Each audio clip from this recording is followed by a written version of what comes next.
Hi, Kevin Coop here, and this is FaceTime with the Content Guy. So over the holidays, we were sitting around the kitchen, and I must have said something that was particularly clueless. And one of my kids kind of looked at me and looked at the other kids and said, I don't remember which one it was, by the way, said, "Okay, boomer." Well, then I proved exactly how clueless I was because I really hadn't heard that combination of words uttered in quite that way. Now, listen, they were being affectionate, right? They weren't being condescending. They weren't being mean. They were being loving. They were being affectionate. I didn't see anybody roll their eyes. At least I don't think I saw anybody roll their eyes. Now, here's the deal.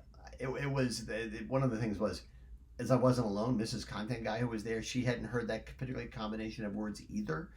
But that didn't make me look any better. It just meant I wasn't alone on the island of clueless adults. I was more, which is somewhere southwest of the island of misfit toys, I expect. But I went to the Google machine and I checked it out. And in fact, this has been a phrase, I guess, that's been around for a while.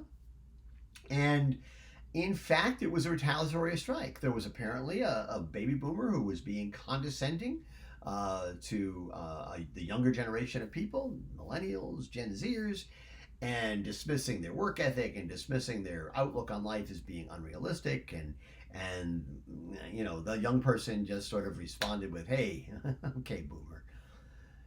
And the thing is, at some level, I don't blame the young person for doing that. It's not like we're exactly handing them an amazing world as we all grow older and they face life as adults.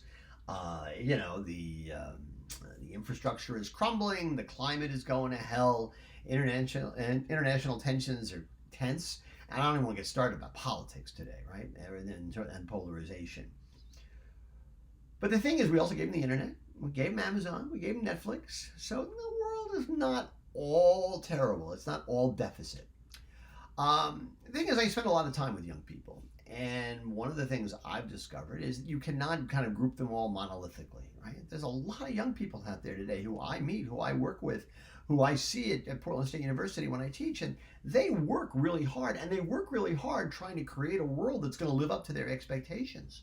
I don't think they're unnecessarily unrealistic at all. They have an enormous work ethic, and a lot of these people, in fact, they have a work ethic better than some of the people I know who are my age.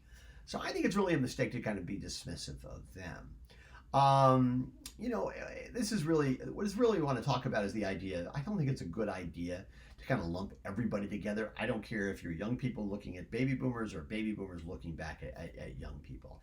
I think it's better to accept the fact that, listen, there are a lot of different individuals out there with a lot of different attitudes and a lot of different needs and a lot of different desires, and you kind of be better off just listening to them, trying to learn from them.